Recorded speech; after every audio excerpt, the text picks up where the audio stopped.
is it permissible for a Muslim to put his savings in an interest or riba-bearing account or bank for safety purposes if he or she pays the interest that he earns out in charity?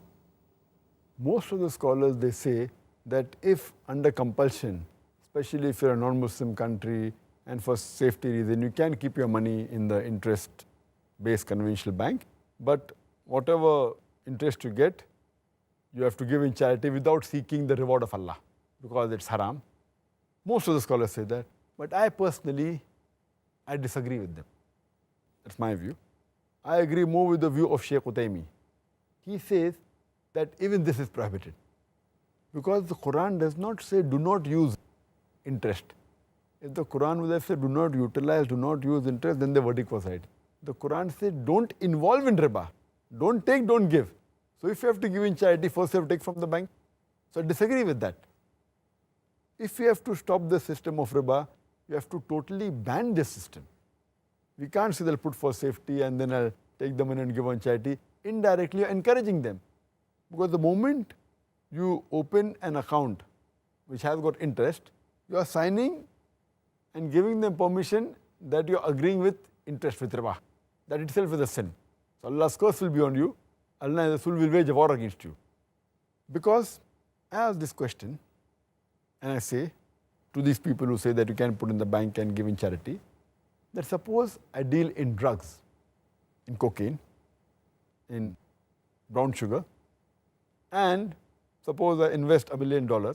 Every month I make a profit of $1 million, and the complete profit I give in charity to the poor people. When I asked, is it allowed? They said, no, it's haram. I said, why? Because dealing in drugs, cocaine, brown sugar is haram. So when dealing in drugs, cocaine, brown sugar is haram, riba is a bigger haram.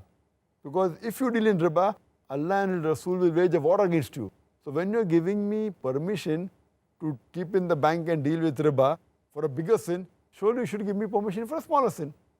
So therefore I disagree that if they really want to keep for safety, they can very well keep in an Islamic bank.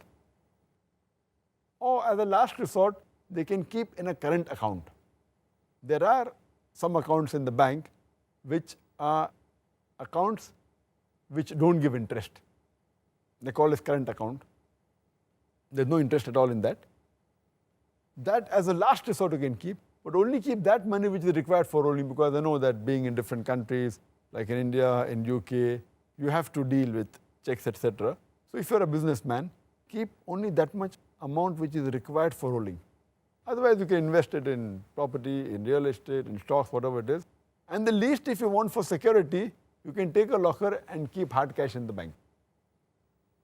I know it's foolish, but yet it is better than involving in riba. At least you'll be safe from Allah and His Rasul. Otherwise they'll wage a war against you. As a last resort, if you really want only security, take a locker which will cost just a few hundred rupees a month or a couple of thousand rupees a year and a few pounds if you go to UK. Take that locker, keep your money hard cash. Declare to the government, no problem, but keep hard cash if you really want security. But taking riba and even giving in charity because they're encouraging the system of riba, I consider that to be haram.